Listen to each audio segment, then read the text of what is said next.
Hello guys, welcome to Mek Academy. तो इस वाले पार्ट में हम फ्रेंच को पढ़ेंगे, फ्रेंच रिवॉल्यूशन पढ़ेंगे, एज वेल एज हम आइडिया ऑफ नेशन को देखेंगे। ठीक है कि नेशन जो आइडिया है वो कैसा है, वो क्या होता है, ठीक है, उसके बारे में पढ़ेंगे। तो फ्रेंच रिवॉल्यूशन, ठीक है, जो फ्रेंच रिवॉल्यूशन है और आइडिया ऑफ नेशन है उसको पढ़ रहे हैं। तो पहले फ्रेंच रिवॉल्यूशन कब हुआ है? देखिए, शुरुआत हुई थी 1789 में, जब मोनार्की थी, मोनार्की किंग थे, वो रूल करा करते थे। ठीक है, तो फ्रेंच रिवॉल्यूशन 1789 से स्टार्ट हुआ था। और इससे क्या हुआ? इससे है ना, जो ट्रांसफ़र है, सोवरेनिटी का ट्रांसफ़र है, वो मोनार्की से, ठीक है, मोनार्की से हटके, तानाशाही से हटके किस पे? सिटीजन्स पे आ गया था। ठीक है, किस पे आ गया था? सिटीजन। अब जो रूल करेगी वो मोनार्की नहीं रूल करेगी, वो पीपल ऑफ फ्रेंच रूल करेंगे, सिटीजन ऑफ फ्रेंच रूल करेगी। तो ट्रांसफर हुआ, पावर्स का ट्रांसफर हुआ, एज वेल एज। अब देखिए, इन लोगों ने जो फ्रेंच रिवॉल्यूशन है उसे कैसे फैलाया, कैसे लोगों को बताया। तो उन्होंने क्या करा, लोगों के बीच सेंस ऑफ कॉमन आइडेंटिटी बताई। क्या बताया? सेंस ऑफ कॉमन आइडेंटिटी बताई। ठीक है, तो सेंस ऑफ कलेक्टिव आइडेंटिटी क्या होता है कि सब लोग एक साथ आए और उनमें एक अच्छी सेम आइडेंटिटी हो, और वो क्या हो, हमें इस देश को आज़ाद करना है, हमें अपने फ्रेंच को आज़ाद करना है, मोनार्की से आज़ाद करना है। ठीक है, उन्होंने ऐसे इसके लिए कुछ स्टेप्स ली, जैसे कि उन्होंने आइडिया ऑफ ला पैत्री और ली सिटियोन का आइडिया लेके आए। किसका आइडिया लेके आए? ला पैत्री और ली सिटियोन का आइडिया। ला पैट्री क्या होते हैं? फादरलैंड। ठीक है, तो वो देश को उन्होंने फादर का लैंड बताया है। एज वेल एज ली सिटियोन क्या होते हैं? The citizen. तो भारत माता, हमारे देश की जो मदरलैंड है, ठीक है, भारत माता कहते हैं, भारत माता और उनके जो देश के लोग होते हैं वो उनके बच्चे होते हैं। वैसे ही द फादरलैंड एंड ली सिटियोन सिटीजन है उनके। ठीक है, उनके क्या है? उनके चाइल्ड हैं। ठीक है, तो उन्होंने ला पात्री और ली सिटियोन का आइडिया बताया। एज वेल एज उन्होंने कम्युनिटी इंजॉइंग इक्वल राइट। उन्होंने कहा कि इस देश में, जैसे हमने फ्रेंच रिवॉल्यूशन आपने पहले पढ़ा होगा और उसमें आपने देखा होगा कि जो मिडिल क्लास, अपर क्लास और लोअर क्लास, ठीक है, क्लासेस में बटा हुआ था फ्रेंच। तो ये क्या है? एक सेंस ऑफ कलेक्टिव आइडेंटिटी है? नहीं। ठीक है, हमें उनको क्या चाहिए? सभी कम्युनिटी इक्वल राइट्स को एंजॉय करे, सभी कम्युनिटी इक्वल राइट्स को एंजॉय करे। और इसको बनाने के लिए, इक्वल राइट्स को एंजॉय करने के लिए कॉन्स्टिट्यूशन, और कॉन्स्टिट्यूशन में क्या बोले हैं कि सारी कम्युनिटी इक्वल राइट्स, उनके जो हक हैं, किसी एक को कुछ हक दे देना और दूसरे को वो देना नहीं। ठीक है, इक्वल राइट्स नहीं होते, तो इक्वल राइट्स, हक देना सेम, सभी कम्युनिटी को same. As well as new flag. ठीक है, नया उन्होंने अपना फ्लैग बनाया, क्योंकि बताया ना, फ्लैग क्या है? देश की आइडेंटिटी को बताता है। एज और स्टेट्स जनरल इलेक्टेड बाय, जो कि मतलब कि उधर का जो मेन लीडर होगा वो सिटीजन इलेक्टेड करे, है ना, क्योंकि कोई भी ऐरा गैरा इंसान अगर उसको रूल करेगा तो वो क्या है? अपनी मनमानी करेगा। ठीक है, अपनी मनमानी करेगा, और वो सिटीजन के फेवर में तो बोलेगा नहीं, क्योंकि सिटीजन तो उन्हें इलेक्ट कर नहीं रही है ना, वो तो ऐसे ही इलेक्ट होके आ जाता है और बैठ के बस रूल कर रहे हैं। नहीं, तो अगर सिटीजन इलेक्ट करेगी तो उसको डर रहेगा कि आने वाले समय में जब फिर से वो इलेक्शन होंगे तो मुझे है ना वोट नहीं मिलेंगे, तो वो सिटीजन के फेवर में हमेशा काम करेगा। इसीलिए हमेशा सिटीजन द्वारा ही मेन लीडर इलेक्टेड होना चाहिए, तो जनरल इलेक्टेड बाय सिटीजन। और उन्होंने नई हाइम्स बनाई थी, कि पोएम्स बनाई। उस पोएम में बताया कि हमारा फ्रेंच इतना अच्छा है, ये है, वो है, हमें है ना मोनार्की से एक साथ लड़ना है, हमारे देशवासियों के साथ ऐसा हो रहा है। तो इन्हें हाइम्स एक पोएम की तरह बताकर उन्होंने कलेक्टिव आइडेंटिटी को, ठीक है, अवेयरनेस फैलाई, ओथ ली कि हम ऐसा करेंगे, हम अपने फ्रेंच को इंडिपेंडेंट करके रहेंगे। और अब जो है ना, यूनिफॉर्म वेट्स आएंगे। यूनिफॉर्म मतलब कि सेम, सभी के लिए एक से हो। ठीक है, वेट्स क्या होते हैं? देखिए, फ्रेंच में ही अगर एक ट्रक भर के कॉटन एक जगह से दूसरी जगह जा रही है तो उसका जो वेट होगा वो अलग अलग होगा, और हर वेट के हिसाब से उसको है ना उतनी ही प्राइस देनी होगी। तो ऐसा ना हो, फ्रेंच में सभी जगह वेट सेम हो, ठीक है, जिससे उन्हें है ना ट्रेड करने में आसानी हो, और लॉज भी सेम हो। ठीक है, और फ्रेंच देखिए, अब है ना उनकी जो मेन लैंग्वेज हो वो क्या हो? वो मेन लैंग्वेज हो फ्रेंच। हमारे इंडिया की ऑफिशियल लैंग्वेज क्या है? हिंदी है हमारे इंडिया की लैंग्वेज। वैसे ही फ्रेंच क्या हो? फ्रांस की कॉमन लैंग्वेज हो। ठीक है, तो इस वाले पार्ट में आपको है ना सेंस ऑफ कलेक्टिव आइडेंटिटी दिख रही है। ये जो पार्ट है, इस पार्ट में ना क्वेश्चन बन सकता है कि sense of collective identity as a French के लिए क्या होती है। तो इसमें जो पार्ट है वो बहुत ज़्यादा इंपॉर्टेंट है, इसे आप नोट कर लीजिए। तो फ्रेंच के जो लोग हैं, फ्रेंच में एक जैकोबियन क्लब भी था, ठीक है। ये लोग क्या सिर्फ हमारे अपने उन्हीं के देश में सिर्फ नेशनलिज्म नहीं चाहते थे, वो चाहते थे कि जो आइडिया है जिससे है ना जो हम फ्री हो रहे हैं, हम लिबर्ट हो रहे हैं, लिबर्टी मिल रही है हमें, ये जो आइडिया है वो सिर्फ हमारे देश तक सीमित ना रहे, और भी बहुत सारे जो देश हैं जो कि अभी भी नेशनलिज्म की राह पे नहीं चल पाए हैं, उधर तक भी इस ये जो मैसेज है वो पहुँचे, ठीक है, ताकि सभी मिलकर क्या करें, कलेक्टिवली क्या करें, इस मोनार्की डेस्पोटिज्म से लड़ें, ठीक है। तो French now wants to liberate the people of Europe. अब फ्रेंच क्या चाहते थे कि वो यूरोप के पीपल्स को लिबरेट करें। लिबरेट करना मैंने बताया था, आपको फ्री करना, किससे, फ्रॉम डेस्पोटिज्म, ठीक है, मोनार्की से फ्री करने के लिए अब फ्रेंच के लोग क्या करते थे, और भी जो यूरोप है उसमें भी डेस्पोटिज्म पूरी तरीके से खत्म हो जाए।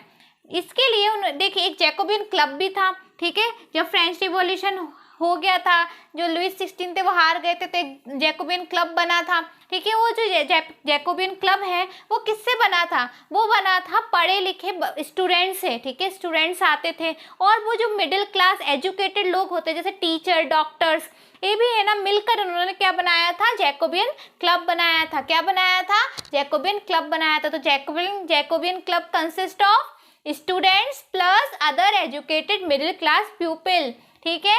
और इन्होंने कंपेनिंग करी, उन्होंने कहा कि एक वे बनाया जिसमें जो फ्रेंच के जो लोग हैं, आर्मी है जो फ्रेंच की, वो गई कहाँ गई, वो गई हॉलैंड, बेल्जियम, ठीक है, हॉलैंड, बेल्जियम, स्विट्जरलैंड, इटली, यहाँ पे गई और इन्होंने अवेयरनेस फैलाई, किसके लिए, नेशनलिज्म के लिए। किसके लिए, नेशनलिज्म के लिए। कब, 1790s में।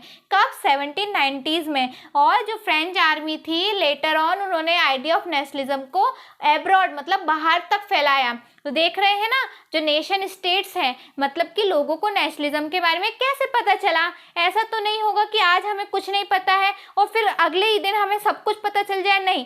ये जो प्रोसेस है वो धीरे धीरे, स्लोली, ग्रेजुअली होती है। कैसे होती, ग्रेजुअली होती है। तो इन लोगों ने सिर्फ फ्रेंच तक नेशनलिज्म को सीमित नहीं रखा, पूरे यूरोप में फैलाने की कोशिश करी, पूरे यूरोप में फैलाने की कोशिश करी, ठीक है। आप इसे नोट कर लीजिए। तो ये जो स्लाइड है ये बहुत ज़्यादा इंपॉर्टेंट है, क्योंकि इसमें हम नेपोलियन के बारे में पढ़ेंगे। फ्रेंच रिवॉल्यूशन से फ्रेंच आज़ाद तो हो गया था, पर लेटर ऑन फिर से उधर पे मोनार्की आ गई थी, तो रिटर्न हुआ था फिर से मोनार्की का।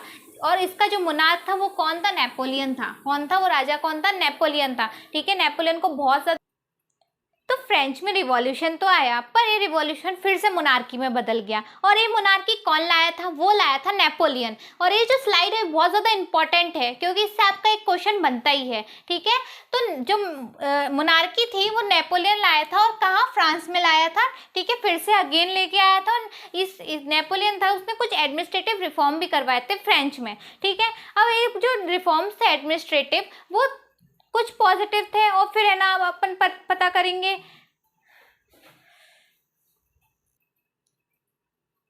तो फ्रेंच रिवॉल्यूशन तो आ गया था, पर ये फ्रेंच रिवॉल्यूशन ज़्यादा देर तक टिका नहीं, और फिर से मोनार्की आ गई। और मोनार्की कौन लेके आया, नेपोलियन लेके आया। कहाँ लेके आया, फ्रांस में लेके आया। अभी जो नेपोलियन है ना, वो एक्सपांशनिस्ट पॉलिसी को फॉलो करता था, मतलब कि वो चाहता था कि वो पूरा वर्ल्ड जीत ले, पूरा वर्ल्ड जीत ले। इसलिए उसने फ्रेंच को भी जीता और यूरोप की बहुत सारी टेरिटरीज को जीता, ठीक है। तो नेपोलियन के आने से फ्रेंच में हुआ एडमिनिस्ट्रेटिव रिफॉर्म। एडमिनिस्ट्रेटिव मतलब कि उधर की जो ऑफिस टाइप होता है, ऑफिशियल जितनी भी चीज़ें होती है जिससे गवर्न करते किसी देश को, वो रिफॉर्म्स लेके आया। तो ये जो रिफॉर्म्स थे, देखिए कोई भी रिफॉर्म्स पॉजिटिव और निगेटिव या एब्सोल्यूट निगेटिव भी हो सकते हैं, ठीक है। तो इसके कुछ पॉजिटिव फैक्ट्स ऐसे हैं कि देखिए वो लेके आया था सिविल कोड ऑफ 1804। क्या लेके आया था, सिविल कोड ऑफ 1804, जिसे नेपोलियन कोड कहा जाता है। और इस नेपोलियन कोड में उसने बोला था कि बाय बर्थ जितने भी प्रिविलेजेस हैं आपके पास, जितने भी एडवांटेजेस हैं, जैसे कि एक चर्च होता है, वहाँ पे चर्च होते थे और उस चर्च में एक फादर है, तो उसका बेटा ही अगला फादर बनेगा। क्यों बना, क्योंकि उसके पास बाय बर्थ प्रिविलेजेस हैं। एक टीचर है तो उसका बेटा टीचर बनेगा, डॉक्टर है तो डॉक्टर, मतलब कि उस पर्टिकुलर इंसान की क्या फेवरेटिज्म है, क्या है, उससे उनका कोई लेना देना नहीं होता था। उनको उनके प्रिविलेजेस मिलते थे। अगर एक है स्वीपर है तो वो उसका बेटा भी स्वीपर ही बनेगा, ठीक है। तो इक्वालिटी नहीं थी और सारे जो प्रिविलेजेस थे वो बर्थ के साथ थे, तो नेपोलियन ने वो सब ले लिए कि आपके पास जो बाय बर्थ प्रिविलेजेस है वो नहीं होंगे। तो ये क्या पॉजिटिव हुआ कि नेगेटिव? ऑब्वियसली पॉजिटिव हुआ। Next, equality before law. Law से मतलब जो उन्होंने लॉ बनाए हैं उससे पहले सभी को हम सामने रखेंगे और सभी क्या होंगे? इक्वल होंगे। ठीक है, सभी लोग क्या होंगे? लॉ से पहले इक्वल होंगे। किसी एक इंसान के लिए लॉ अलग और दूसरे इंसान के लिए लॉ अलग नहीं होगा। ठीक है, तो लॉ से पहले इक्वालिटी होगी और फिर लॉ होगा। राइट टू प्रॉपर्टी, और लोगों के पास उनकी प्रॉपर्टी का हक होगा। लोगों के पास उनकी प्रॉपर्टी का हक होगा, मतलब कि जो प्रॉपर्टी है कभी भी कोई राजा आया और उसने छीन ली, नहीं, ऐसा नहीं है। उनके पास उनकी प्रॉपर्टी का हक होगा।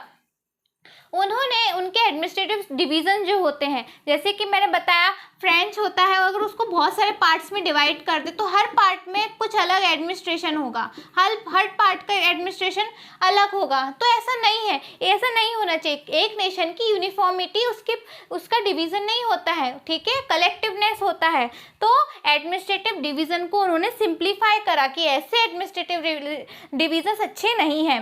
Next, abolish feudal system. ठीक है, मतलब कि जैसे जमींदार लोग होते हैं ना कि लोन देते हैं पीजेंट्स को, अगर वो लोन चुका नहीं पाए तो वो जो लैंड है वो उनका हो जाएगा। ठीक है, तो इस टाइप के जो सिस्टम है जिसमें सर्फडम होते हैं, सर्फडम मतलब कि है ना, मजदूरी करवाते हैं उनका लोन पूरा करने के लिए और उन्हें पैसे भी नहीं दिए जाते उसके। ठीक है, तो ऐसा जो पीजेंट्स का सर्फडम होता था, फ्यूडल सिस्टम है जो, इनको क्या कर दिया, इसे नेपोलियन ने एबोलिश कर दिया। नेपोलियन यहीं तक नहीं, उसने सभी देश के लिए, मतलब कि वहाँ की जितनी भी रीजनिटी है, यूनिफॉर्म लॉज लेके आए, सभी रीजन के लॉज एक से हों। और स्टैंडर्ड वेट्स, तो मैंने बताया था वेट्स अलग होने से टाइम बहुत ज़्यादा होता है और टैक्स भी बहुत ज़्यादा लगता है, तो वेट्स अलग अलग नहीं होने चाहिए हर देश के, हर रीजन के। तो वेट्स को भी उन्होंने स्टैंडर्ड करा, एक स्टैंडर्ड वेट होगा पूरे फ्रांस का। मेक बिजनेस ट्रेड ईजी, और इससे क्या हुआ, बिजनेस या ट्रेड करना है ना, बिजनेस या ट्रेड करना इजी हो गया। तो नेपोलियन ने कितने, मतलब उसका जो सिविल कोड था नेपोलियन का, उसमें कितने एडवांटेज है, जहाँ पे उन्हें प्रिविलेजेस बाय बर्थ हटा दिया, उन्होंने इक्वलिटी बिफोर लॉ लाए, राइट टू प्रॉपर्टी लाए। ठीक है, सिंप्लीफाइड करा एडमिनिस्ट्रेटिव डिवीजन को, एबोलिश किया फ्यूडल सिस्टम को, सर्फडम को हटाया, यूनिफॉर्म लॉज, स्टैंडर्ड वेट्स लेके आए, और इससे ट्रेड क्या हो गया, ईजी हो गया। पर ये जो है ना, ठीक है, ये जो पॉलिटिकल एडमिनिस्ट्रेटिव रिफॉर्म्स थे, एडवांटेजेस तो बहुत हैं, इसके एडवांटेजेस तो बहुत हैं, पर लेटर ऑन उन्हें पता चला कि जो एडवांटेजेस हैं वो ढक गए, उनके नेगेटिव। नेपोलियन क्या करता था, एक्सपांशनिस्ट पॉलिसी को फॉलो करता था, और वो क्या करता था, अपनी आर्मी को सभी जगह भेजता था। आर्मी, फ्रेंच की आर्मी जाना चाहे ना जाना चाहे वो भेजेगा। एज वेल एज उसने ना टैक्स को भी बढ़ा दिया था। ठीक है, इतने सारे रिफॉर्म तो करे, पर टैक्स को बहुत ज़्यादा बढ़ा दिया था, जो कि है ना देना बहुत ज़्यादा मुश्किल हो जाता है। भले ही पीजेंट को सर्फडम से हटाया हो, पर टैक्स बढ़ाने से पीजेंट्स का इतना सारा टैक्स दे सकते हैं नहीं। और सेंसरशिप, मतलब कि अगर कोई लॉ वो बना रहा है तो लोगों को बताएं कि ये लॉ गलत है। इस टाइप का जो मीडिया होती है, सेंसरशिप होती है, मीडिया होती है, उस पर भी सेंसरशिप लगा दी थी, मतलब कि उसको रोक देता कि नहीं, आप नहीं बता सकते हो। ठीक है, expansionist policy, increase tax, political जो रिफॉर्म्स होते थे वो बहुत ज़्यादा रिप्रेसिव होते थे। तो यही जो डिसएडवांटेजेस हैं जो कि नेपोलियन के आने से आए। तो नेपोलियन के आने से पॉजिटिव समझ में आए, एडवांटेजेस समझ में आए, पॉजिटिव। ठीक है, अब वो नेगेटिव क्या हुए, इंक्रीज टैक्सेशन, ठीक है, सेंसरशिप, और क्या, और आर्मी की, फ्रेंच आर्मी को फोर्सली एक्सपांशनिस्ट पॉलिसी को फॉलो करवाना। ठीक है, फॉलो करवाना। तो आप इसे नोट करिए, क्योंकि ये जो स्लाइड है बहुत ज़्यादा इंपॉर्टेंट है, और इसमें जो पॉजिटिव रिफॉर्म्स है वो बहुत ज़्यादा इंपॉर्टेंट है। उसमें क्या है, नेपोलियन कोड से भी पूछ सकते हैं आपको कि नेपोलियन कोड में क्या था। ठीक है, पॉजिटिव और नेगेटिव तो मैंने आपको बता ही दिए, नोट कर लीजिए। तो इस वीडियो में हमने फ्रेंच रिवॉल्यूशन पढ़ा, फ्रेंच रिवॉल्यूशन का थोड़ा सा इंट्रोडक्शन, कलेक्टिव आइडेंटिटी को पढ़ा, नेपोलियन कोड पढ़ा। ठीक है, और आइडिया ऑफ नेशन, कैसे नेशनलिज्म और भी फ्रेंच के साथ और भी देशों में पहुंचा, वो पढ़ा। तो ये जो वीडियो है, मतलब कि जो वीडियोज़ है आगे सीरीज़ बनेगी, वो बहुत ज़्यादा पेशेंस के साथ देखनी पड़ेगी, क्योंकि ये जो चैप्टर बहुत ज़्यादा बड़ा है। ठीक है, चैप्टर बहुत ज़्यादा बड़ा होने के साथ आपको पेशेंस रखना पड़ेगा। हर एक कॉर्नर ऑफ द बुक को मैं कवर कर रही हूँ। ठीक है, और इसकी है ना जो वीडियो की पहले की वीडियो की लिंक है ना डिस्क्रिप्शन में मिल जाएगी, आप देख लीजिएगा। तो अगर आपको इस वीडियो अच्छी लगी हो तो इसे लाइक करना मत भूलिएगा, इस चैनल को सब्सक्राइब कर लेना। Thank you for watching.